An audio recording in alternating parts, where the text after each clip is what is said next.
saya tidak dapat memenuhi hasrat mereka yang mengharapkan sesuatu untuk dibawa pulang, khususnya untuk ibu-ibu muda yang banyak bertanya kepada saya melalui Facebook dan sebagainya.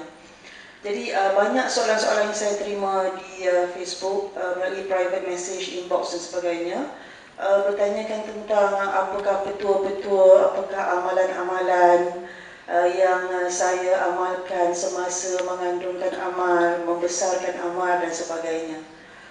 Saya bukan seorang pakar motivasi, saya bukan seorang pakar parenting, saya hanya mungkin pernah jadi seorang guru dan pensyarah. Jadi saya rasa tidak ada apa-apa perbezaan antara saya dengan ibu-ibu yang lain dalam membesarkan anak. Malah saya rasa ramai lagi ibu-ibu yang jauh lebih hebat di sana, yang jauh lebih berilmu daripada saya tentang melahirkan anak-anak yang dapat membesar dan berkhidmat untuk umat. Jadi saya rasa dengan pemberian Amar ini, mau tak mau bagi memenuhi hasrat sahabat-sahabat yang sentiasa bertanya, saya menghadirkan diri di sini juga. Dan andai kata perkongsian saya tidak memenuhi hasrat anda, saya mohon maaf. Sebab memang tidak ada petua khusus yang dapat saya kongsikan, melainkan apa yang telah saya lalui. Pengalaman dalam membesarkan Amar di samping 4 orang lagi anak perempuan saya. Jadi Amar adalah anak keempat, the only boy dalam keluarga, 4 lagi adalah anak perempuan. Saya tak pasti sama ada saya perlu detail tentang kehidupan Amar, sebab mungkin boleh dijawab semasa soal jawab nanti. Cuma yang saya perlu highlightkan adalah mungkin apa yang telah Allah takdirkan berlaku sekarang ini adalah satu anugerah yang besar bagi kami satu keluarga. Dan yang mungkin saya bersyukur Allah memilih kami untuk mempunyai anak yang sebegitu rupa, yang tidak pernah kami sangka akan menjadi satu fenomena di Malaysia khususnya. Jadi Amar, semasa saya mengandungkan Amar, saya rasa tidak ada apa-apa perbezaan dengan ibu-ibu yang lain. Malah ibu-ibu lain jauh lebih hebat daripada saya amalan mereka. Cuma saya rasa, saya yakin bahawa yang menjadi titik tolaknya adalah bermula daripada asbab kita mendirikan rumah tangga lagi. Jadi saya daripada awal lagi semasa di Penang, memang syaratnya adalah perlu bersedia untuk berdikari, melahir anak-anak dan mendidik anak-anak, di mana suami adalah milik umat dan memang jarang suami akan berada di rumah. Maka saya perlu berdikari dalam membesarkan anak-anak. Jadi memang selama berbelas tahun memang saya kira saya memang berdikari, alhamdulillah. Jadi niat awal itu adalah kita sekeluarga adalah milik umat. Maka nawaitu daripada awal itu dah ditetapkan. Jadi segala tindak tanduk, segala keputusan yang diambil dan sebagainya adalah terarah ke arah itu. Mungkin itulah agaknya. Kemudian satu faktor yang saya rasa yang memberi kesan terhadap kepribadian Amar, sebab bila bercakap tentang Amar, kalau orang tanya saya apa yang anda boleh beritahu tentang Amar, kehebatan Amar, bagi saya itu yang penting adalah akhlak Amar. Kepribadian yang begitu luhur, yang tinggi, yang saya memang kena puji Amar di sini. Mungkin saya harus berbangga mempunyai anak yang sedemikian rupa dan bersyukur, of course. Dan memang Amar tidak pernah berkata tidak, walaupun sekali. Seingat saya, dia sentiasa ikut cakap orang tua, walaupun mungkin dia tidak beberapa bersetuju. Jadi tidak pernah dia berkata tidak. Cuma malam tadi saya terperasan rupanya ada sekali dia berkata tidak, tapi akhirnya dia tetap berkata ya. Jadi saya rasa pentingnya apabila saya balik daripada Amerika, sudah mempunyai seorang anak. Jadi saya balik, memang saya daripada Amerika lagi saya agak fobia dengan perkataan ibu mertua. Sebab di kalangan masyarakat orang Amerika, bila sebut mother-in-law tu adalah satu bahagian hidup yang kalau boleh nak diketepikan, sebab dia orang fobia dengan perkataan ibu mertua. Jadi begitu jugalah saya rasa pada zaman itu 1987 saya kembali daripada Amerika. Jadi ibu mertua yang tidak pernah saya jumpa, Dan saya telah membuat perjanjian dengan suami bahawa kita balik ini duduk 2 bulan saja with your family. Jadi saya tidak sangka bahawa akhirnya saya tinggal selama 20 tahun dengan ibu mertua saya. Bukan dia tinggal dengan saya tinggal dengan dia di rumah dia selama 20 tahun. Alhamdulillah. Dan saya rasa bila tinggal dengan ibu mertua, suami adalah anak yang sulung daripada 10 adik-beradik. Jadi it's a big family, extended family. Dalam terjemahan Dewan Bahasa saya rasa extended family adalah keluarga luas. Maknanya ada 3 generasi dalam keluarga tersebut, di mana ada ramai pakcik-pakcik, makcik-makcik dalam satu keluarga dan sebagainya. Jadi itu saya rasa memberi menjadi satu faktor yang penting dalam membentuk kepribadian Amar.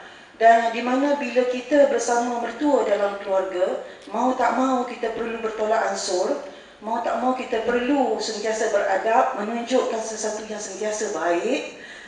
Dan Alhamdulillah saya bersyukur Allah telah menganugerahkan saya dengan ibu mertua, bapa mertua, adik ipar dan sebagainya yang sangat hebat. Jadi bukan saya seorang yang membesarkan anak saya, bukan kami berdua saja membesarkan anak-anak kami, malah seluruh keluarga terlibat dalam membesarkan kelima-lima orang anak kami. Dan Amar memang anak yang istimewa bagi saya dari sejak kecil lagi. Amar sebagai seorang saja anak lelaki. Jadi bila mengetahui bahawa saya mengandungkan Amar masa itu, dan Alhamdulillah semasa hamil Amar, saya sentiasa sihat, sentiasa positif tentang kehidupan. Masa itu terpaksa memang berdikari, naik bas, turun bas, pergi kerja dan sebagainya. Jadi Alhamdulillah diberi kesihatan yang baik. Saya tak pernah sakit, tak pernah ambil cuti MC langsung sepanjang saya mengandungkan Amar. Semasa saya mengandung yang ketiga yang pertama itu saya tidak bekerja. Begitu juga sihat. Tapi masa Amar jelas ketara saya bekerja.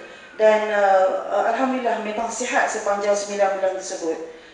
Walau bagaimanapun, kelahiran Amar adalah kelahiran yang paling menyakitkan berbandingkan dengan anak-anak perempuan yang lain. Jadi mungkin itu sajalah kesakitan yang saya pernah alami dalam melahir dan membesarkan Amar.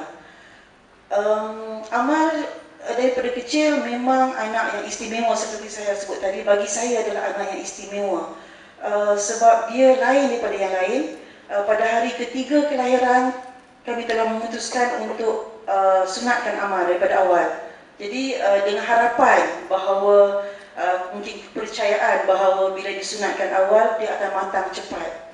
Dan Alhamdulillah memang Allah Ta'ala memakbulkan hasrat kami. Dan memang Amar matang begitu cepat sehingga menimbulkan kerisauan kadang-kadang. Sebab saya bimbang dia takut, saya bimbang kalau dia terlepas zaman anak-anak, zaman kanak-kanaknya. Tapi Alhamdulillah Amar berjaya melepasi zaman tersebut dengan baik sekali. Pendedahan yang berbagai kami berikan, maknanya Amar dihantar kelas berenang, kelas taekwondo, dan beliau pakar dalam sepak takraw. Jadi saya rasa Amar adalah all-rounded person. Cuma satu je dia tak cakap banyak. Memang daripada kecil memang dia diam. Sejak lahir memang berkerut dahi Amar. Saya pernah bergurau, saya kata ini memikir masalah umat agaknya. Memang berkerut. Jadi bila di sekolah rendah, memang Amar menjadi bualan di kalangan guru, especially bila dia senyum ataupun dia ketawa. Bila dia ketawa itu yang akan jadi isu perbualan sebab gurunya akan telefon saya. Azlina, Amar laugh at school today. Jadi saya pun gembira sebab saya tahu di rumah pun Amar jarang ketawa. Tapi Amar menjalani kehidupan keluarga yang biasa, ya. Cuma kadang-kadang tu dia akan terlepas remark, dia kata gelak besar tu gelak syaitan, dia kata.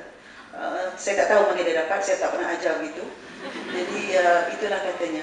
Jadi semasa Amar di sekolah rendah, saya mengenali ramai guru. Jadi saya kerap menerima laporan tentang perjalanan hidup Amar di sekolah rendah Islam Al-Huda di Gombak. Dan memang Amar sentiasa dikerumuni oleh kawan-kawannya walaupun dia tak cakap banyak.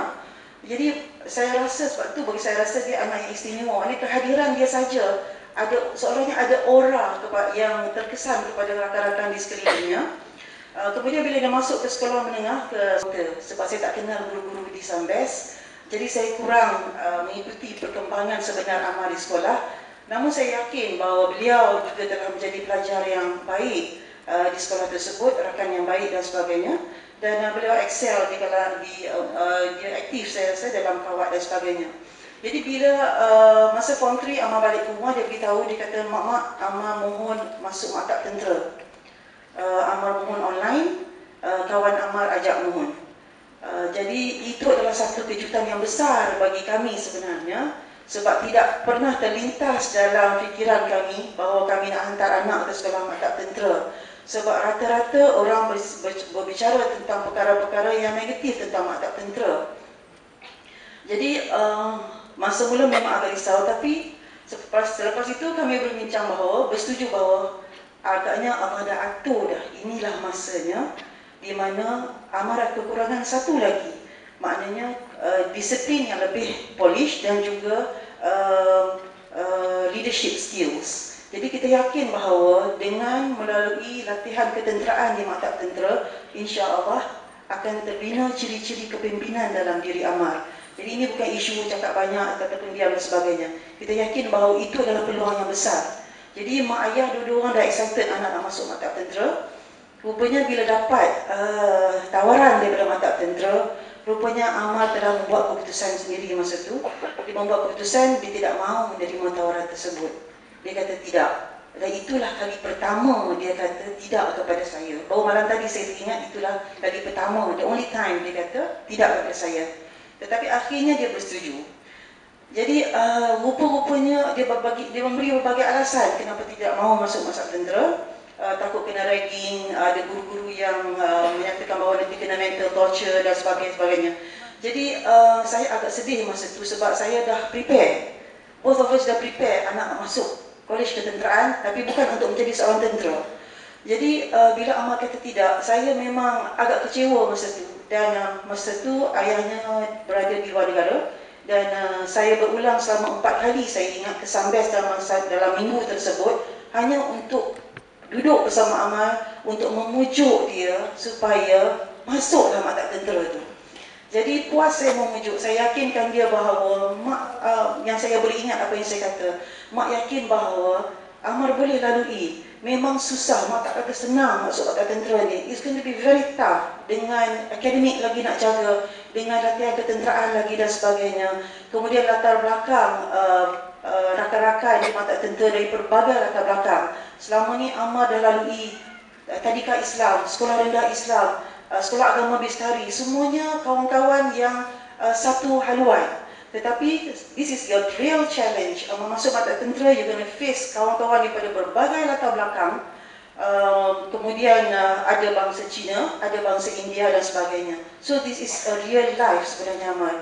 Mak tahu memang susah, tapi mak yakin Amar boleh melaluinya. I'm very sure. Jadi itu pun tak berapa nak makan juga dalam semula tu. Guru kawat dia pun cuba pujuk dan finally kita bersetuju, okey, Amar akan cuba 1 minggu. 1 minggu orientasi. Jadi orientasi di maktab tentera, kalau pelajar gagal melalui training ataupun ujian pada hari pertama, maka hari pertama dia akan balik. Kalau gagal pada hari kedua dia akan balik ke rumah. Jadi saya menunggu setiap hari panggilan telefon daripada Amar. Hari pertama tak ada, hari kedua tak ada, hari ketiga tak ada, sehinggalah hari ke-7. Dan saya bersyukur masa itu saya kata Alhamdulillah, Amar is going to stay dekat RMC. Dan Alhamdulillah Amar telah melalui 2 tahun di RMC dengan cahayanya sekali. Saya tahu beliau telah lalui kehidupan yang agak perit di sana. Ragging itu adalah perkara biasa bagi saya. Jadi bila kita dah bertekad nak menghantar anak ke maktab tentera, maka kita harus menerima hakikat bahawa ragging dan sebagainya adalah part and parcel of being a student dekat RMC.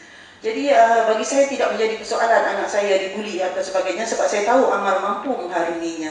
Dan Amar adalah pelajar yang baik saya rasa. Dan daripada laporan-laporan guru, daripada ustaz-ustaz dan sebagainya, maknanya dia sentiasa disenangi semasa di RMC. Jadi masa di RMC lah, masa form 4 tu, di mana abah yang telah menyebut tadi. Jadi cerita abahnya adalah melalui yang 16 tahun tu. Jadi cerita saya main ke belakang. Jadi maknanya mulai 16 tahun itulah yang kita decide Amar akan pergi ke Turki untuk belajar sejarah. Bila kita beritahu pada cikgu sejarah, dia memang dia terkejut. Kita history sebab Amar good science student. Jadi masa tu kita bertekad akan hantar ke Turki tanpa mengetahui mana nak dapat dana dan mana nak dapat scholarship dan sebagainya. InsyaAllah Allah akan atur. Itulah yang kita yakinkan pada masa tu. Jadi kemudiannya kita dapat tahu bahawa ada scholarship daripada Turkish government bagi pelajar-pelajar yang layak, dan kita yakin pada itu insya-Allah Amar akan dapat keputusan yang cemerlang dalam SPM. Jadi sebaik selesai SPM tu, kita dah hantar Amar untuk tinggal di Madrasah Yayasan Khairat bermula Februari 2011 di Bandar Baru Bangi. Mana Yayasan Khairat ni, Jemaah Khairat telah menghantar 2 orang guru khusus dari Turki untuk mengajar bahasa Turki, mengajar kitab Risalah An-Nur dan juga mengajar tulisan Jawi Osmania. Dan kami yakin bahawa Amar memang akan menekuni apa yang telah ditetapkan untuk beliau dan sebagainya. Memang Amar minat dalam bidang sejarah. Memang ternyata sekali sebab semenjak dia kecil memang dia minat membaca buku sejarah. Saya telah membelikan beliau buku Siri Cendekiawan Islam terbitan Dewan Bahasa dan Pustaka. Saya tak pasti sama dia masih ada dalam pasaran atau tidak, tapi dalam Facebook ada sahabat yang bertanya. Ada 33 buah buku berkaitan dengan cendekiawan Islam dalam berbagai aspek. Kebanyakan ada dalam bidang sains, pertanian, geologi, astronomi dan sebagainya. Jadi Amar khatam semua 33 buku. Saya sehingga hari ini satu buku pun saya belum habis baca. Alhamdulillah Amar telah mampu membacanya. Dan jadi saya rasa Amar punya minat ke arah sejarah tu memang daripada kecil. Sebab masa kami balik pada Turki itu, kita dapati daripada buku dia, ada nota buku dia, masa dia form 1 dia dah tulis di situ, cita-cita dia untuk menjadi pengkaji tamadun. Jadi bila masa dia form 4, bila diajukan hasrat oleh ayahnya bahawa kita berhasrat untuk menghantar dia mengkaji sejarah, maka benda tu dah blend cantik. Jadi Allah Ta'ala dah atur begitu cantik sekali. Jadi ini bukan isu Amar dipaksa dan sebagainya. Maksudnya Allah dah atur sebegitu rupa bahawa minat anak dengan minat mak dan ayahnya sama, hasratnya sama. Jadi memperelokkan lagi bila dilontarkan idea untuk pergi ke Turki. Jadi saya rasa Amar semasa kami hantar ke Turki bulan 5 2011 lagi. Jadi 3 bulan di sini mendalami Risalah An-Nur dan bahasa Turki. Kemudian disambung lagi selama 3 bulan di Turki, belajar benda yang sama. Dan memang ternyata diperakui oleh guru-guru beliau dan sebagainya. Dan kami berterima kasih sekali lagi Ustaz Sadiq Ozata yang menjadi wakil Khairat di Malaysia. Melalui beliaulah kami mampu untuk meletak Amar di madrasah dan mengikuti pengajian Risalah An-Nur yang saya rasa memberi kesan yang sangat besar dalam hidup Amar di penghujungnya. Jadi bila kami menghantar Amar ke Turki, memang semasa melepaskan Amar di Turki, saya sudah yakin pada saat tersebut, bulan Jun 2011, meninggalkan Amar di Turki, saya yakin bahawa itulah masanya saya melepaskan Amar dan kini Amar adalah milik umat. Jadi masa itu saya dah yakin bahawa Amar bukan lagi milik saya. Alhamdulillah Amar berjaya dengan cemerlang mendapat beasiswa mulai Oktober 2011, menjalani kursus bahasa Turki dengan cemerlang juga di Ankara University, dan akhirnya diterima masuk ke Universiti Marmara dalam bidang sejarah di Istanbul. Itu satu hal juga sebab permohonannya untuk pilihan pertama adalah Boğaziçi University dalam bidang sejarah. Boğaziçi University menggunakan pendekatan American program, American syllabus, menggunakan bahasa Inggeris. Jadi bila Amar dapat Marmara University, bukannya Boğaziçi, memang beliau telah menghubungi saya menyatakan kerisauannya sebab Amar kata mak 100% dalam bahasa Turki, memang berat dia kata. Jadi sekali lagi